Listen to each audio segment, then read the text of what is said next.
ஐயனார் துணை சரியில்ல. அடுத்து வர எபிசோட்ல சோழன் ஒரு வழியா நம்ம பல்லவனோட அம்மா இருக்கிற இடத்த கண்டுபிடிச்சிடுறாங்க. அதுக்கு அடுத்து தான் நிலாவும் போய் பேசிக்கிட்டு இருக்காங்க. நிலா இருந்துட்டு நீங்கள் என்ன காரணத்துக்காக வீட்டை விட்டு வெளியே வந்தீங்கன்னு எனக்கு தெரியல.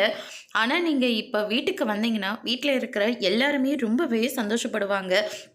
அது மட்டும் இல்லை, பல்லவன் உங்களை பார்த்தா இன்னும் ரொம்ப சந்தோஷப்படுவா. ஏன்னா உங்களுடைய ஃபோட்டோவை முதல்ல பார்த்துட்டு ஏன் என் அம்மா என்னை விட்டுட்டு போயிட்டாங்க, உண்மையாகவே நடேசன் அங்கிள் தான் அவங்கள வீட்டை விட்டு துரத்திட்டாங்களா, இல்லை அந்த அம்மாவை கொலை பண்ண மாதிரி இவங்களையும் கொலை பண்ணிட்டாங்களான்னு சொல்லி ரொம்பவே வருத்தப்பட்டு பேசிக்கிட்டு இருந்தான். கண்டிப்பாக நீங்கள் வீட்டுக்கு வந்தீங்கன்னா அவங்க ரொம்ப சந்தோஷப்படுவாங்க அப்படின்ற மாதிரி சொல்லிடுறாங்க. இப்போதைக்கு என்னால் அந்த பக்கமே வர முடியாது. டைம் கிடைக்கிற போது நானே கண்டிப்பாக வீட்டுக்கு வருவேன்.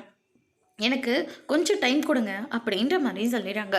அதுக்கு அடுத்ததாக பார்த்திங்கன்னா சேரன் இருந்துட்டு, அம்மா 2 பேரும் எங்கே தான் போயிட்டு வந்தீங்க, உங்களோட முகமே சரியில்லை, ஏதாவது பிரச்சனையா அப்படின்னு சொல்லிட்டு கேட்கவும், அப்படியெல்லாம் ஒன்றும் இல்லை, இல்லைண்ணே பாண்டியன் கடை வைக்க போகிறான்ல, அதுக்காக கொஞ்சம் பணத்தை தேடிக்கிட்டு இருக்கோம், வேற ஒன்றும் இல்லைண்ணே அப்படின்ற மாதிரி சொல்லி சோழன் சமாளிக்கிறாங்க.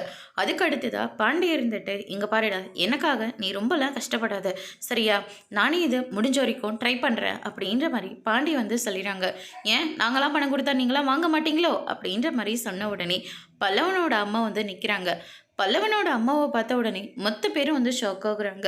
அதோட இன்னைக்கான பிரம முடிச்சிருக்காங்க. இனி ஐயனார் துணையில் அடுத்தடுத்து என்னெல்லாம் நடக்க போகுதுன்றதை வெயிட் பண்ணி பார்க்கலாம். தேங்க்யூ.